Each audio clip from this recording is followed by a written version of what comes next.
Welcome, everybody, to the second annual episode. The second episode of the Turbo Duo cast. The number 2. Not to be confused with the number 2, but it is the number 2. The dump in your toilet of podcasts. Let's hope that's not what we become. There's 2 of us, episode 2. Episode 2. The number 2. We're going to be talking about a game that's titled Number 2 at one point here. If you've seen from the title of our podcast here, we are going to be talking about something that was a cultural phenomenon back in the day. And Something like a phenomenon. Something like a phenomenon. I'm done. Just let me know when you're... we're going to be talking about Teenage Mutant Ninja Turtles. Teenage Mutant Turbo Duo. Teenage Mutant Turbo Duo. Duo with a podcast. Turbo power. That's the power of Trenton Wright right there. You got to ad-lib it at some point here, man. We got to keep it fresh. We are going to be talking about Turtles. Turtles is something that probably most of us have grown up with. I like Turtles. Oh, yeah. I forgot about that. Yeah. Looking like Twisted. I like Turtles. I think that kid did an interview after that happened, like I think it was 6 or 7 years ago, and he looked like an old man in a way. You know, it was like what happened? Like how many years went by? It happens when you take the makeup off, baby. He was a little kid, and then he was like a teenager in like 2 years. I think it's the fact that we're all getting older, and time just passes so much faster. He was probably just ugly to begin with, though. What are you talking about? What does it have to do with being ugly or not? He was just a little kid. Where does he can be ugly. Yeah, but what does that have to do with age? Sometimes it doesn't work out for everyone. Hence why you're here. Yeah, that's why we're not doing video right now. So the idea here, again, for the Turbo Duo cast is to reconnect with our past and talk about the games that we played as kids. Most games that we played, some games maybe that we haven't, but bringing our memories of these games to light and kind of going into the past and rediscovering them. Some of the most fun that I have is talking about old stories and just shooting the shit about what happened when we were kids. And just want to reminisce. Exactly. So, talking about these old games, why they were important, why they're still important, some of the interesting facts about them and their development cycles and what occurred and what was happening at the time and what changed gaming. And Turtles actually is significant because it kind of spans a lot of that, both for our history and our past, but also what was happening in gaming at the time. And specifically, we're talking about the first 4 Turtles games. The only Turtles games that matter. Turtles 1, 2, 3, and 4, and this is in North America. Why were they different in Japan? Japan, yeah, so the first game in Japan was not sort of thought of as canon with the other games. So when the arcade game came out, which was Turtles 2 here, that was just Teenage Mutant Ninja Turtles over in Japan. So, we had it a little bit different, which we'll get into. But, just kind of going through, the development, but also, for instance, the Turtles games were under the Ultra Games label. So why was that the case? What is the history of Ultra Games? Why wasn't it Konami? Why is the first game so unconventional compared to the other games? And kind of just taking it from there. And then we'll be talking to you guys, giving a little bit, some stories that we have about these old games if they drum up in the old noggin here. A lot of this is, the research that we do here is, takes time. But then what we don't like to do is kind of, rehearse our memories because we like it all to be sort of on the spot and coming up with things. Not just any spot. And just... But the spot. Is that a sexual reference? That's Arn Anderson. Not giving you any that's spot. Right. Yeah. But my spot. You can have my spot.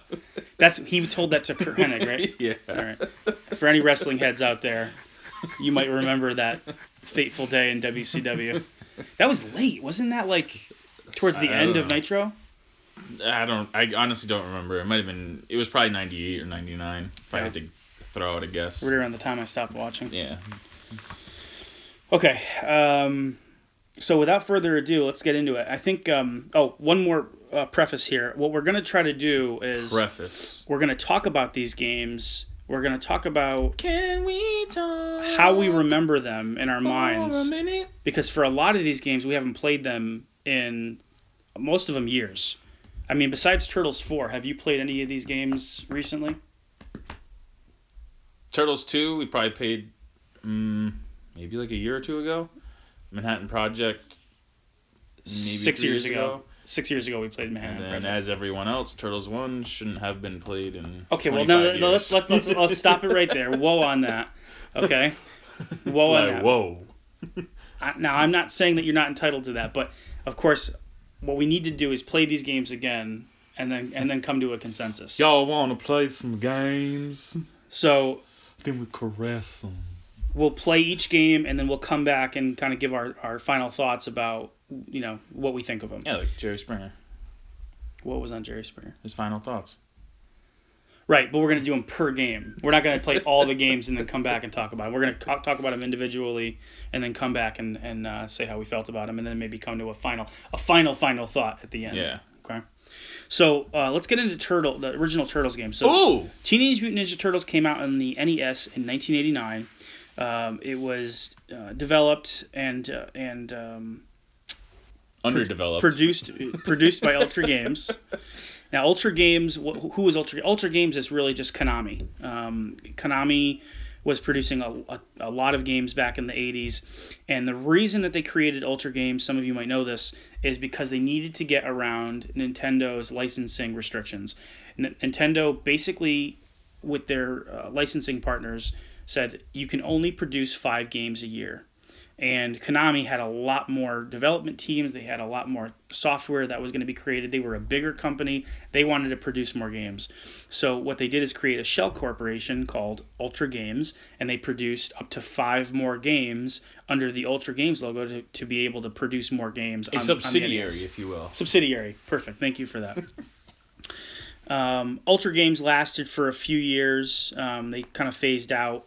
A few years after that, which we'll get into, but it allowed for more games to be produced, and one of those games was the original Teenage Mutant Ninja Turtles.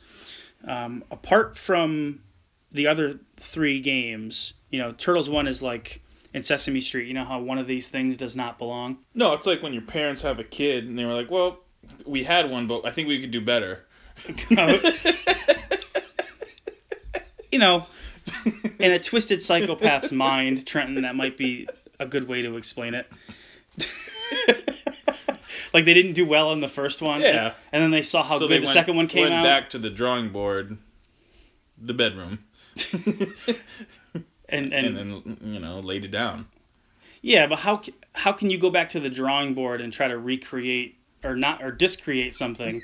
Discreate. Is that a word? Definitely not, but it is now. I mean, it's not like they were going. You said it. It's a word. It's not like they were developing like a John Madden playbook. Like, okay, well, we zagged left. We should zag right. Did you see what happened with Turtles 2? I'm just saying, like, you're saying that somebody can go into the bedroom and do a repetitive action 40 or 70 times and create a different outcome. Like, we don't know what our children are going to be, right? They could be zeros. They could be ones. You never know. How the hell did we get here? What's going on? What are we talking? We're talking about Turtles? Help! Jesus. So, Teenage Mutant Ninja Turtles, apart from the other 3 games in the series, is an action platformer. So it doesn't take the convention of a beat 'em up or a brawler, which the other games are. Now this specific game here, which was the earliest one, Teenage Mutant Ninja Turtles, is loosely based on there's an episode of the cartoon called Shredder and Splintered, and it's about a retro mutagen gun that they want to use to turn Master Splinter back into a human again. Now, what's funny about that is that this game actually, when it was created, the design documents that the developers had gotten to base the game off of was actually off of the comic. They actually got the license to produce the game in 1986, and the television series hadn't been created yet. That happened in 1987, and so Turtles is sort of like a tale of two cities. Well, a tale of two properties, because you had the comic, which was the majority of the information they were getting, and then the game also brought in later on some of the facets of the cartoon. So Bebop and Rocksteady are in the game. That's one piece of it. This episode that the game ended up being based off of is in the game loosely.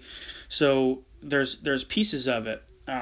Now the game actually gets quite a bit of flack nowadays, and even it sucked then. Well, you say that, but now I was going back and doing a little bit of deep research there on Usenet. Now I don't know if anybody What did you just say? Usenet. So these are old posts made in the late 80s and early 90s, sort of like a pre-internet type of message board where people were able to post things and get messages and talk to other people. Now, Google maintains a lot of these Usenet conversations, and there was one individual on there who was talking about the Teenage Mutant Ninja Turtles game and how amazing it was, how it was really, really hard, but he loved it and played it all the time. And this post was actually back in 1989. So I'm just not so sure that before Turtles 2 came out, the consensus agreement was that it was all terrible. I think a lot of people liked the game. I know, going back to when I owned it, it was the only Turtles game I owned back in the NES era, and I enjoyed the game despite it being, to me, ridiculously difficult. It was fun to move the characters. It was fun to go inside of the different buildings and fight with the different characters. Now the characters, that's another thing. There's mosquitoes, firemen, guys that looks like they're wearing bags. The bagheads. Now there are some foot soldiers that are on the overworld. So the interesting thing about Turtles is that it's kind of have two different play mechanics. You have the overworld theme where you're on the map screen going in and out of the buildings, and then when you go into the buildings, it becomes a side-scrolling action platforming game. More platform than action. The four turtles control by and large the same. They all have their different four weapons, and the different weapons work at different speeds depending on the size of them. Please don't say pause. So Donatello's staff is a little bit slower than Michelangelo's nunchucks and Leonardo's sword, or again, please. Sword. Temper yourself. And then Raphael's size work, much faster than the other ones. But it is a very difficult game, at least from my recollection. It seems like when you get hit, it happens. From what I remember, you can get caught in a loop of getting hit, and all of a sudden you have almost no life. From what I remember, the health power-ups are few and far between, and to get to them... I don't even remember health power-ups. Well, they're pizzas. I know. But to get to them, I hardly remember any of them. You have to cross hell and high water even to get them, as far as I remember. The turtles can't swim. When they land in water, they die. That's how turtles do. But they don't swim. But then they also do a level where they have to deactivate bombs in the Hudson River, so they're swimming in that part. So how does that make any sense? The game sold really well. It sold over 1 million copies when it came out. Because it was Ninja Turtles. Yeah, licensed properties work sometimes, And one cool thing of note, well, cool depending on your perception or your position, but the front cover actually shows the 4 turtles with all their weapons, but they all have the 4 red head wraps, which come from the comic, right? From the comic, exactly. So people levied a lot of criticism at the game later on that the enemies don't make any sense, but the enemies that Konami produced for this game were actually coming from the comic itself. So a lot of the enemies that don't encompass foot soldiers are actually real enemies that were coming from the comics. Now, I've never read the comic, but this is coming from Hardcore Gaming 101 as a source on this. Those enemies came from that comic. So it's hard to really level that criticism to Konami, knowing that they were actually doing what the design documents showed them, but the cartoon had not actually come out yet. So, any of your previous thoughts on this game when it came out? How were you exposed to it? Oh, I was exposed. Full frontal. Well, let's not talk about the teacher that took advantage of you. Did you? I remember. Oh no, wait. I know this story. Yeah. Grandma, right? No. It was my mom. Well, this was because Turtles 2 had already came out, and so everyone, like, a few of my friends already had that, and I would go to my friends down the street and play it all the time. So it came to my birthday. I was like, Mom, we need to get Turtles. I need to get Turtles for Nintendo for my birthday. So we went. You were talking about 2? Yeah. Mm. So we went down to Big Wheel, which was like the Target of back in the day. I remember Big Wheel. Yeah. Had that big brown sign with white letters. Yeah. When we first moved to Columbia, that was like the place to go. Yeah, nothing spelled success like that. Like Big Wheel. Yeah, I remember they had. I'll never forget in the not the clothing, but like the bedroom section of like all the sheets and everything. They had. This is like 1989, 1990. They had all of like the couch throws that had all the sport, like the NFL teams. Yeah. Every NFL team had been taken, except there were 50,000 New England Patriots ones that were sitting there because at the time the Patriots were horrible and nobody wanted anything to do with them. And then look at them now. Yeah. Anyways, sorry to hijack your story. So I remember going in there and they had just the whole thing filled with, because that was pretty much the only system was Nintendo. So the whole video game section was just Nintendo games. Right. And they had Turtles 1 and they had Turtles 2. And obviously we went in there to get Turtles 2. But Turtles. What's the price on the box? Yeah. Turtles 2, I mean, it was still full price then, so it was either $49.99 or $59.99. But Turtles 1 was only $29.99. So my mom was like, it's like, well, we'll get Turtles 1 because it's cheaper. And I think I was almost like crying. I was like, no, we need Turtles 2. Turtles 1 is awful. I already knew. I don't know if I read it or like someone had it. But I already knew it was a terrible game, and I was like, we need to get Turtles 2. She's like, oh, maybe next year. Your little linguistic skills couldn't profess that the second game was a beat 'em up, and the first game was an action platformer that was horrendously difficult. So disappointing, terrible. I feel bad for you. That's now. probably half the reason why I don't like it. It's like flashbacks. The disdain for the game. Yeah. I can see that.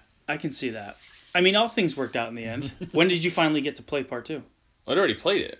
I was gonna say my friends had it. When did you get to get it? I don't even know if I ever got it. Oh, I remember renting it plenty of times from Stop and Shop. That is a minor travesty. All right. Well, let's see if we can remedy those hard feelings or not by testing out this bastard child and see what we think, and then come back and give our thoughts. Okay, we are back from the escapades in Teenage Mutant Ninja Turtles 1 for the NES. Pretty revelatory, huh? Nope. Have your thoughts about this game changed at all since 1990? My thoughts and prayers have not changed that much. Do you still hate it? I don't hate it. Okay. It's just not. It's just there. It's just, there's nothing to it really. I don't find it enjoyable. Could you do if it was just that game and no other game had come out, Turtles game after that, then it'd just kind of be like your standard, So context is king. It's important. It's important in this discussion because back before Turtles 2 had come out. But it's still not that great. It's a different story. I understand. I don't think you're understanding. Listen, I am not here trying to pontificate about Turtles 1, and I'm not saying that it is the best game ever made. Far from it. Okay? I'm just saying the heat that it's leveled. It's got heat, brother. is very, very strong. I think there's a lot worse games on the NES than this game. Yeah, but this is we're talking about Ninja Turtles. Right. People are passionate about their turtles. Well, let's talk about the things it does well. Let's start there. It works. Let's start. It does work. I would say right off the bat, the thing that I think just kind of hits you right in the face is the music. I mean, honestly, this might be, and we'll have to play the other games and kind of give you our thoughts, but this might be the best game in the series in terms of, I mean, the NES sound chip is amazing in and of itself. Those crispy chip tunes, and the way they recreate the like the title song whenever you beat a boss. It kind of just comes in. It's got like 4 beats at the end. Yeah, it just does that. But it's really sharp. It's really crisp. It sounds really good. There's original songs because they weren't able to get the license, believe it or not, to the original music in the show or in the cartoon. Probably money involved. But they had the title song, which was kind of interesting. In only those parts where you would beat a boss. But the title song of the actual game. It's probably like under 4 seconds, so they didn't have to like pay anyone for it. Almost like if you did it on a podcast. Like a sample, yeah. I think the player, when you're controlling the characters, they control okay. The jumps are kind of floaty. I do like the fact that you can go in and out of characters, so you can be one of the turtles, and then for whatever reason, whether it's because the other turtles' weapons work better, or maybe their health is getting low and you're going to wait to get a health power up, you can switch out to another turtle. Couldn't you do that in like Bucky O'Hare too?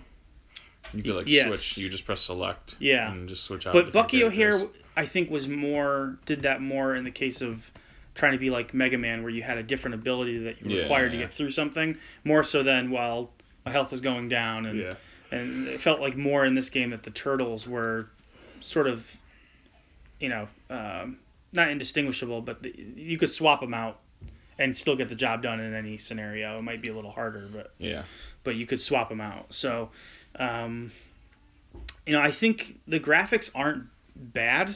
I mean, I think they're pretty good. Now, when you compare them to the later games, which had a lot more memory inside of them, they were able to do more things. But for a game that came out in 1989, I think it looks pretty good. It's like a Castlevania kind of, yeah, reminiscent. The intro shows the turtles going from an actual turtle and then like morphing into the turtles, which is kind of cool. To their teenage form. Well, they could be teenage regular turtles. They don't have to be mutated turtles. But yeah, I mean, I think it's tough because this was the only game that I owned. I enjoyed it as a kid. I didn't own the other games, so I didn't know of them. And you're right, when it's all you had, or it was the only game in the series, you kind of, this is the Turtles game. I'm going to play it, it's just average. The problem that I have with it is that, first of all, these goddamn respawning enemies, everywhere you go, they're all over the place, and they're right on top of you. They're, it's relentless. Some of them are dive bombing you from above. You got guys from below. There's the one guy that does the Hadouken, and you can't duck it, so you have to jump over it. But if you've got enemies coming at you from the top, it's just relentless. You got Lava Man, Chainsaw Man. Those were probably from the comic. The giant mosquitoes. Yeah, I mean, I can't say there weren't parts where I was having fun in this game though. Like when you're beating the characters and going through, and then you save April, like that's actually, those are decently fun parts. But I almost feel like myself, like I want to treat it as a beat 'em up. Like I want to treat it like a beat 'em up, and I can't. I have to go. You almost have to go slower in this game. And one of the problems is that the character sprite is placed about 2/3 of the way to the right, and most of the time you're going to the right. So when your character is moving, or on the opposite side, if you're moving to the left, you're 2/3 to the left. So any new characters that are coming on the screen are right on top of you, and you can't. It's hard to get out of the way. You almost have to have just your reaction to get you through it. And then the other flaw is that if you're Leonardo or Donatello, and you want to crouch down to avoid like the ninja stars, or you have an enemy that's like low, they don't use their weapon forward. It goes straight down, which is completely useless. Right. So in that case, you need Raphael or Michelangelo. So that's kind of a design flaw. Yeah. But I mean, it helps. The only times it helps is if you're on the upper portion of the screen and you want to hit enemies below you. Like with the glitch. The glitch with Rocksteady. Yeah, Donatello. You can beat Rocksteady by sitting up above. There's this platform on the boxes. On the crates, and you can just kneel down and put your bow staff down like repeatedly, and Rocksteady just does this animation where he kind of headbutts. And he like jumps up a little bit. But then it causes him to incur damage, which is you're not actually hitting him, but it's registering like you are. The jumps too are just a pain in the ass. there's this one level in the beginning. It's like we're playing on the moon.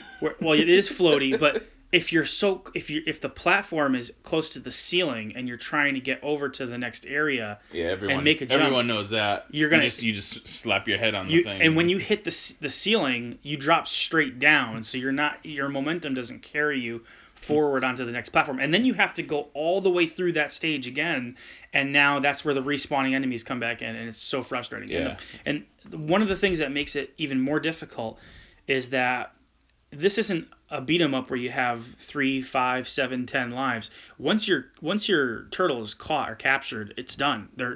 You'd have to go out and hunt them down, which, this game's not that good to be able to want to go and do that. So it just becomes an act of futility and frustration. And when the enemies get on top of you, you start incurring damage, you can lose it so fast.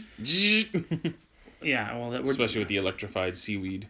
It's just there were a lot of flaws in this game, and of course they were trying to figure out which way to go, and of course they came out with the same year that this game came out is when the arcade game came out, and that kind of took the series the rest of the way. I think they maybe learned from this game that it was just a very difficult, and they could probably do better making it, an action beat 'em up type of game, and people are going to be happier with it. And in this case, that happened. I don't think that this game isn't without its merits, but it's extremely difficult. It's tedious.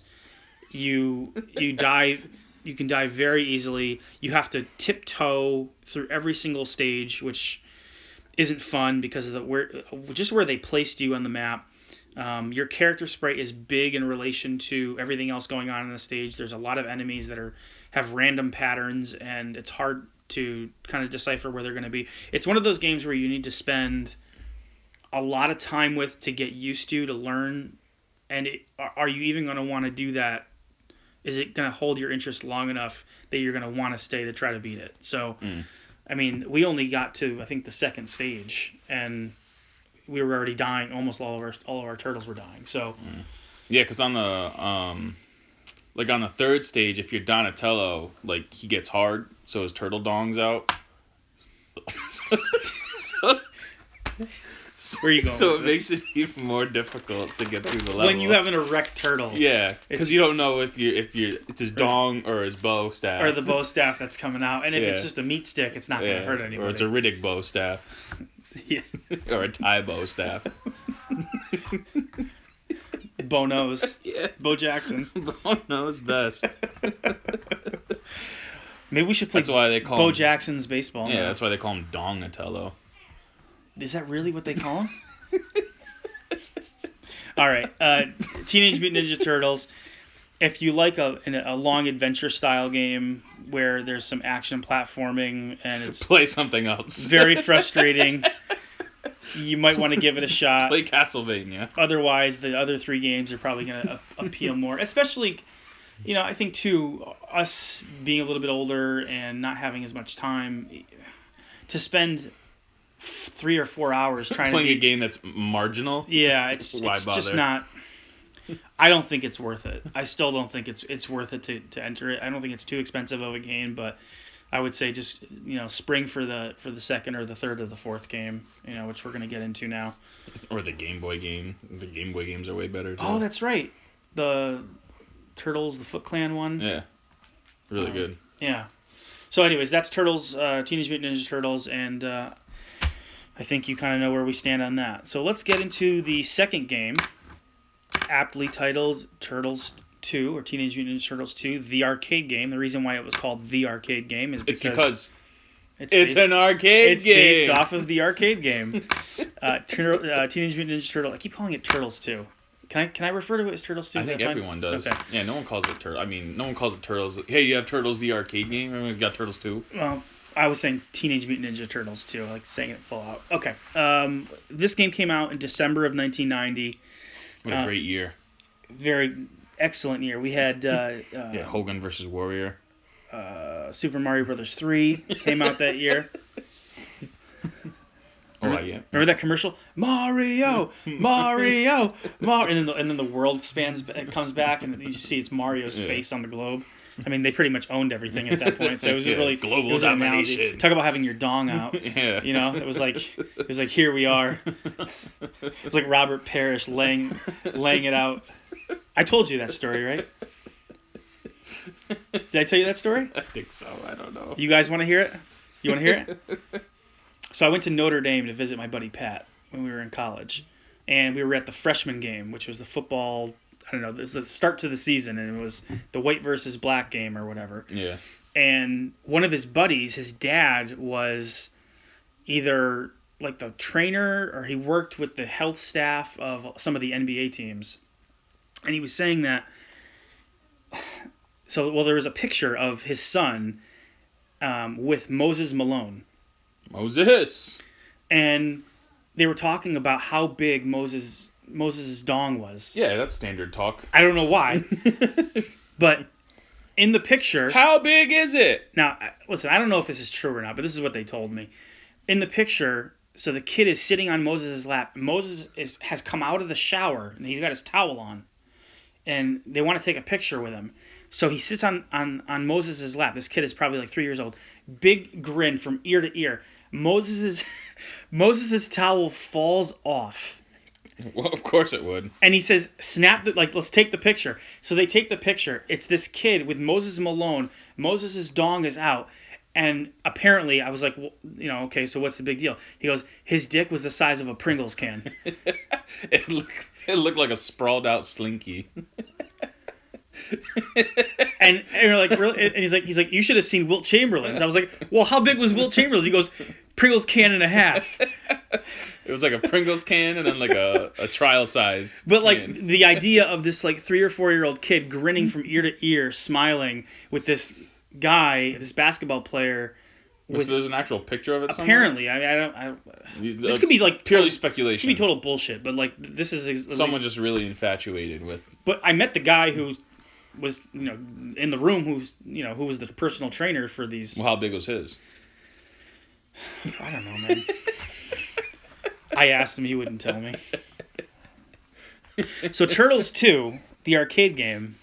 Now this was also an Ultra release, 1990. Things were winding down. Nintendo's restrictions on how many games could be produced were loosening at that point. Sega Genesis had come out and was sort of getting a lot more popular, and so a lot of their licensees were starting to make games for them, and so they said, well, we need to loosen this up so that we can have our partners be able to make games and not be upset. So, but this was still under the Ultra brand. Now they changed the game to be a beat 'em up. Now that would be obviously better for the arcade, having be an arcade game, and they ported it to the NES. The arcade game could be 4 players at once. That was the big draw for that game, because having 4, you and 3 of your buddies at the arcade, pretty awesome experience. I mean, you don't really even see that. You never really saw that on the home level at all. I don't think at any point, even with multi-taps, we never saw a multiplayer beat 'em up game that had 4 players. Not that I can remember. A beat 'em up, right? Yeah, but that was the draw of the arcade game, and then it was ported to the NES, and by and large was very comparable. Not that it had the same graphics or the same sprite sizes, but Nobody cared. But it played competently. I mean, it was a very competent game. A lot of flicker in the game, but it controlled the way that we expected it to. It was straightforward. It was something you could pick up and play with your friends. The home version actually expanded on the arcade game because it had 2 extra levels. There's the snow level, where you fight the dog-like creature at the end, and then there's the dojo. Which is surprising that they would add more. Usually just like a straight port. Yeah, well, I mean, but you think about like Golden Axe. When Golden Axe came home, after you beat Death Adder, you go into the underground layer and you play the extra level, and then you fight Deathbringer at the end. So I mean, it happened. It wasn't common though. You're right. It wasn't a common feature. It actually, they present it as a sequel to the first Turtles movie, believe it or not. They wanted to distance themselves by 1990 to the first game, so that tells you what the developers thought of the first game after they had made it. They considered it to be almost like a sequel. I guess the way the first movie ends, and I haven't seen the first movie in a long time, but Shredder's like compacted, and then he comes back because of the ooze. Mm-hmm. So the secret of the ooze. Yeah, so that's sort of the start of this game is Shredder comes back after being crushed. It's a difficult game to get through, but the gameplay is pretty even. I remember playing it as a kid. There was a promotion at my local video store where we had to draw a picture of the Jungle Book. The Jungle Book had just come out in like 1990-91, and whoever had the best picture won like a bunch of prizes. And I drew it exactly as the cover of the Jungle Book was. I had my 50 or 100 crayon set, and I drew Baloo with the grayest of grays. The 64 crayon Crayola set. Yeah, I made sure that it was immaculate to what the actual cover was. I didn't win, but because it was terrible. In your mind, it was great. It was great, but I won 2 free rentals. I won a movie rental and I won a game rental. Oh. And the game that I rented was Turtles 2. And I remember playing it with my brother and not wanting to bring it back to the video store after we had because we had owned the first game. We're keeping it. I did not want to return it. That'll be $179.99. I think one of the reasons why I'm so endeared to beat 'em ups today is games like Turtles 2 when we played it back then, because you did feel like, going back to what I was saying in the last podcast about how these games felt like adventures. It felt like an adventure. You were going from stage to stage, getting closer to the Technodrome, getting closer to Shredder, fighting bigger and badder bosses like Krang. And the story played out. At the end of the first stage, Shredder steals April and jumps out the window. Exactly. It was awesome. It was an awesome game. And I remember the promotion. Pizza Hut had a promotion with them. If you remember, I think in the game there's like these little Pizza Hut logos. Yeah. And I remember going to, and I don't know if this was happening at the same time, but we had the Book It program. Yeah, where you had to... we had to read minutes, and we would get personal pan pizzas. Yep, yeah. And I can remember going in and seeing posters for the Turtles, but I think it was for the Coming Out of Their Shells tour. Coming out of our shells! Yeah, so they had posters. Coming out! So they had posters in the store. For some reason, I was thinking, because I had just played the game, I was thinking of it as the NES game. But it was, Pizza Hut was synonymous with Turtles, or Turtles was synonymous with Pizza Hut. Hand in hand, foot in mouth. Ooh. Didn't they eat Pizza Hut, or was it Domino's in the movie? I think it was Domino's, wasn't it? It had to be Pizza Hut, because I think they had like a cross-promotion thing with it. Oh, all right. That'd be some slick shit, though, if they were like, yeah, Pizza Hut, and then like the movie comes out, there's Domino's everywhere. Like, what the fuck? Y'all played us. You gonna play us like that? It had to be Pizza Hut. Yeah, but I remember getting my, doing my minutes and then getting my personal. I had like this little. This is where you had to read Michael Jordan's biography 8 times in a row. You had to read like 350 minutes, which to like a 6 or a 7-year-old was like an eternity. Yeah, that means I had like 11 GamePro magazines stacked up. No, my mom made me read like real like chapter books and shit. Geez. Well, I don't know if they were chapter books at that time. Yeah, but just the whole Goosebumps catalog. Oh, man. I think I had my mom forge minutes for me at some point, at a certain point. I'm sure everybody did. Yeah, because it was like you had to get a certain number of minutes done, and if I didn't read, and I was like the day that I had to go into school, she would get pissed at me, and then I think she'd write like, yeah, you read 60 minutes a day or something like that. No one's reading 60 minutes. Whatever.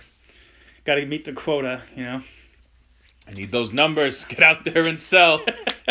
I don't care how you do it, as long as you bring them in. Yeah. Yeah, the Book It program. Personal pan. Didn't those personal pans just taste amazing too back then? I mean, everything was great when you're like 9. Everything is amazing. Standing in vegetables. Anticipation, waiting for that pizza to come out. Yeah. Had those crispy edges. Yeah. Man. I was shoot for that real pepperoni. Crispy. You wanted that pepperoni, but if it was cheese, you'd be all right with it at the same time. You used to slam the Parmesan on top too, I know, I didn't like the Parmesan. No, you weren't into I like the little red pepper flakes though. You were into the pepper flakes back then. Yeah. I'm a pepper flake kind of guy. Back when you were like 6 or 7 years old? Are there Pizza Huts around? Do you ever see? I mean, when's the last time you saw a Pizza Hut around the here? last one was in Manchester and it went out of business. But I see the commercials all the time. So see the commercirsals, so someone's got to be going. You know what? They exist in the cloud. Mm. You can download a pizza. You can have it airlifted on Prime. Oh, didn't they get like the double butt stuffed pizzas or whatever? There's like the crust that has. No. I thought you were being serious. There's like the crust now that has the because you know the commercial now it's like they'll just inject it with GMOs. No. There's the it's like the twisty bread and it like comes off in clumps. It's like little like circular but there's the dough. commercial that they're doing now with the I like big butts, but it's like, oh my god, look at that crust. Sir Mix-a-Lot's still getting paid off that one song. Yeah, I love it. And it's like little like they almost look like little bagels sitting off the edge, but they're stuffed with cheese and you can eat them. And it's a commercial that I only saw a few weeks ago. So the significant thing about TMNT is TMNT 2 was the first beat 'em up of the Turtles series, and it's one of the ones that at least I regard as sort of like the trifecta of like the top three beat 'em ups being Streets of Rage, Final Fight, and Turtles, and Turtles in Time, Turtles 2, and Turtles 3. It all started with Double Dragon back in like 1987, and this kind of, I think part of why Turtles 2 exists is because of Double Dragon, because of the success that they found with the beat 'em up genre. I mean, Double Dragon exploded, and it was a huge seller on the NES as well. And I think Konami saw that. I mean, Sega had Golden Axe at the time. Capcom was developing Final Fight. Data East had come out. I know it sounds probably funny to you, but Data East had come out with Bad Dudes, which was a popular game from what I've researched at the time. Double Dragon was really popular. So Konami was like, well, we need our game. And I think that's where TMNT 2 kind of came into play to take up the mantle of that. It was the perfect vessel to have a beat 'em up with the four different characters, the four different weapon abilities. They had different special abilities. I mean, I can't talk more about this game, about how great it is. Now, we played the arcade game a couple years ago at the Retro World Expo. That was 2 years ago that we played the arcade game, right? We did play it? Yeah. I don't even remember. We played, and I don't think we played it that long because there was so much. But I found the arcade game to be. I can't really explain it. I didn't like it as much as the NES game. Too fast paced? No, the hit detection was a little loose. I really don't even remember playing the arcade game like back then. I don't, but I remember. I think maybe one time at like Chuck E. Cheese. We probably did. About it. I probably played it at High Scores for some birthday parties in South Windsor, but I just remember playing a couple of years ago and having, like, when you would hit the guy, the detection wouldn't be exact. It would be a little loose, or it would be a little off. Loose in the ass, so to speak. Oh my god. How did we get here? Anyways, I found that the NES game was a little bit better with hit detection. Now, the funny thing about Turtles 2 is that when you hit a guy, you can't try to hit him again right away. He's got some invincibility. Almost the way you would if you were blinking in a game. You have to back away and then try to hit him again. If you try to wail on the guy more and more, he's actually going to get some punches in, and you can lose life pretty fast that way. So you have to have almost like this stick and move sort of mentality. Stick a move! Stick a move! What's that from? Biggie. Oh. With Turtles 2. I wasn't sure if it was Shine. I wasn't sure if you were going the Shine route. The immortal Shine. No one's going the Shine route. Oh. What's that line he says? Mm-hmm. Super Nintendo, Sega Genesis, when I was dead broke. Yeah. Way to derail us. What was I talking about? The hit detection in Turtles 2. Yeah, you have to have like this stick and moves type of mentality with the game. You can't just stick onto a guy. Can't go balls out, Nope. You gotta be strategic about it. So, that being said, do you want to try to give this a try again, real quick, and see if our thoughts about this are standing up? Yeah, we'll reminisce about our thoughts and prayers about the game. So we're gonna test this game out again, and we'll be back with you to either confirm or shed some new light on Turtles 2, the arcade game. Stay with us.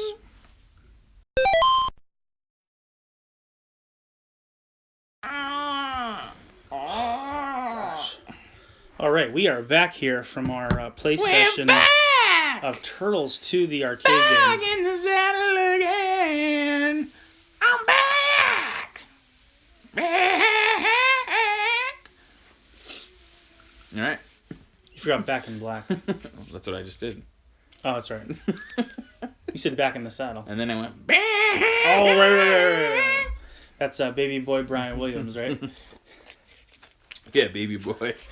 Birdman. So we're back from playing Turtles 2, and a light playthrough. I gotta say, I don't remember it being that fast paced. Turtles 2. I think it's because we just played Turtles 1, which is really slow. Maybe. And floaty. But Turtles 2 is a fast paced game. I was wrong about the music. not to say that I thought it was bad, but no, Turtles 1's music is good, but then Turtles 2's music is really good too. It's that Konami style music, Capcom style, like really good music. And it's sort of like a arranged version of the Turtles title song, so to speak. Yeah. The first level, at least, is we played a few levels here, and that first level kind of rearranges the title song, and it's really just as satisfying as the music we were hearing from Turtles 1. Yeah, the action is hard and heavy. The guys are coming at you quick. I didn't realize that there were so many different enemy types, and even just that first level. There's like I think there's the purple guys, there's the blue guys, the white guys. Well, these are foot soldiers. And then there's also the red guys. The Mousers. There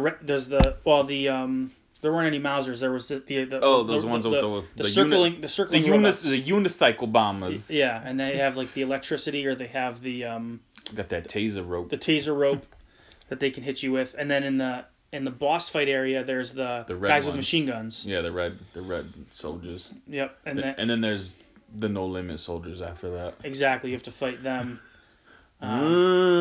Yeah. Master P, is that what it is? Yeah, a whole squad there. Would that be Uncle Murder? Is this pre-Snoop or post-Snoop, or is Snoop there? It has to be pre-Snoop to be like official. To be official yeah. Crunchy. Yeah. But yeah, of course the Pizza Hut signs were in effect all over the place. Yeah, a standard when you're in a burning building and you have pictures next to the doors. There's mountains. And then there's Pizza Hut. And massive rolling Raiders of the Lost Ark bowling balls that are coming down the stairs. They don't hurt the enemies. Which would kind of make an appearance in Turtles in Time. Right. You do see that in Turtles in Time. Speaking of this compared to Turtles in Time, the sprites are a lot smaller than the arcade game. Well, but it doesn't. It's Nintendo. But it doesn't hinder the gameplay whatsoever, and neither does. As much as I thought it would be, the flicker. There's so much flicker in this game. Sometimes characters will nearly blink out. There's no slowdown. But it doesn't matter. It doesn't affect the gameplay of the game. It's just, I don't know what to say about this game. It's just a blast. It's so much fun. You could play this game consistently and never get bored of it. I mean, it's just a lot of fun. You and I don't think have ever beaten this game. We've not in an official capacity. I think we've maybe emulated it and beat it that way, but yeah, with like a save state. Yeah, but we've gotten to Shredder I think twice, and we haven't beaten it. It is not an easy game. But I think the issue is just patience. You have to have patience in this game.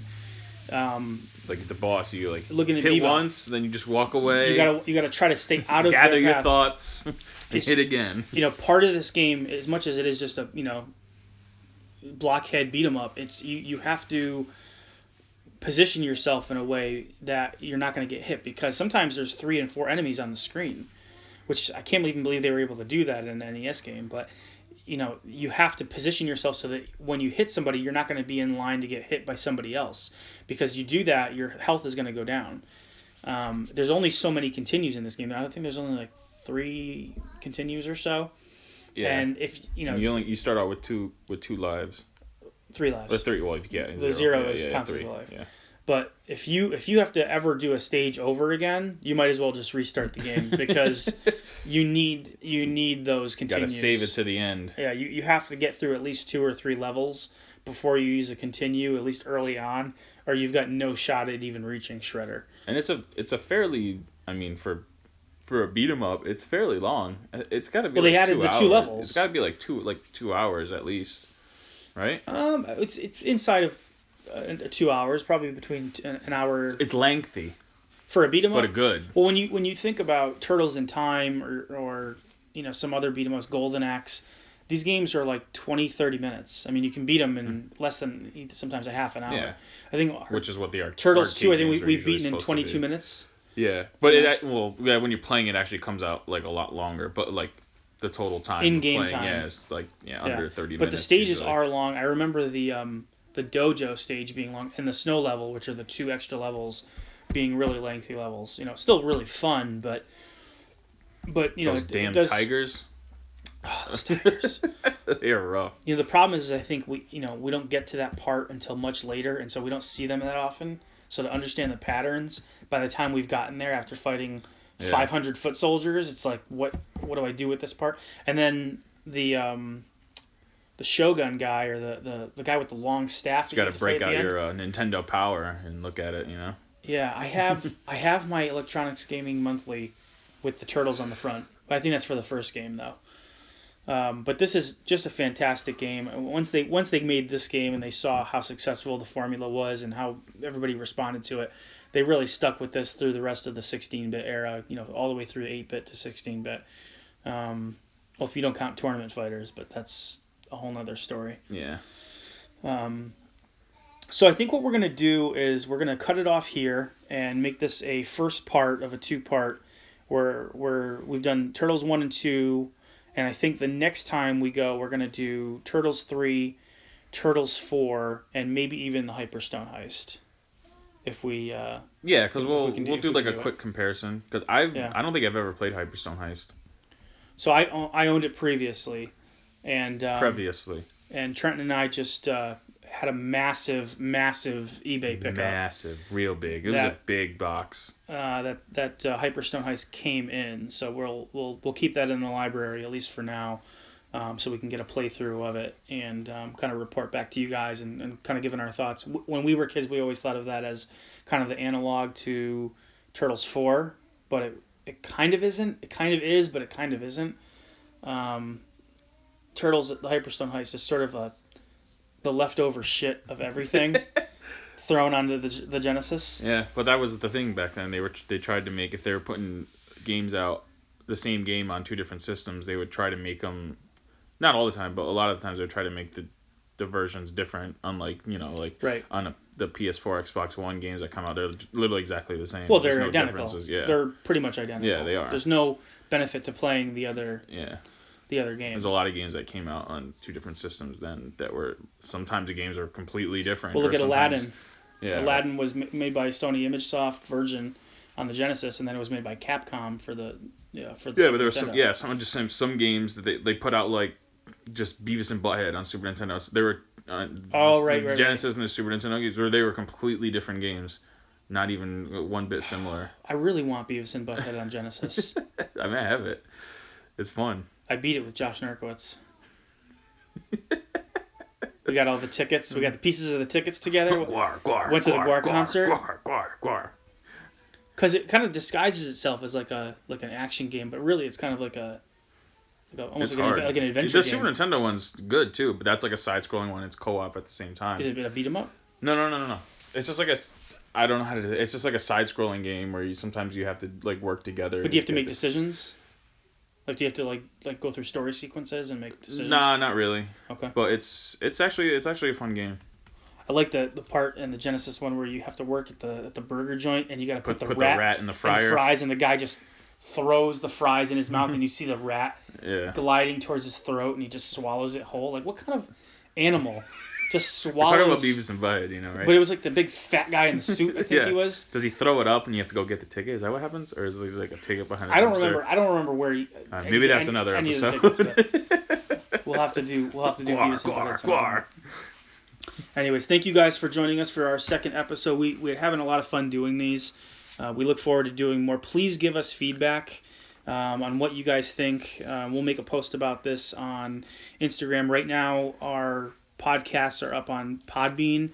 We will look to put those up on iTunes soon. We want to get a few of these out there to you guys first and kind of get a few of them underneath us before we go that route. But if you have access to Podbean, I mean, if you have an iPhone or an Android phone, you should be able to download it from Podbean.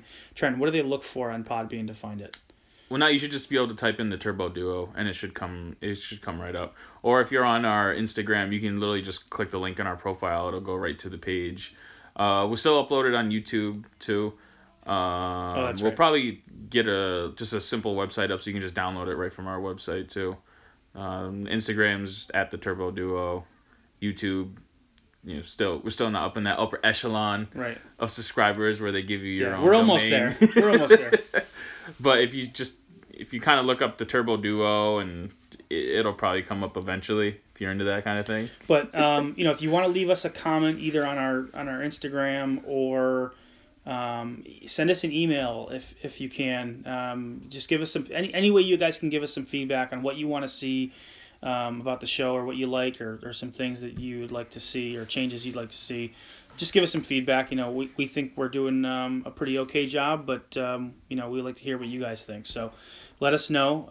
Our email is theturboduo@gmail.com, all one word. And that's about it. Any other thoughts about Turtles 1 or 2 you want to bring up before we sign off here? I have no thoughts. Trenton's playing with a hand puppet that is shaped like a shark right now. Wasn't there a shark character in the Turtles cartoon? No, but there was a game on Sega CD called Sewer Shark.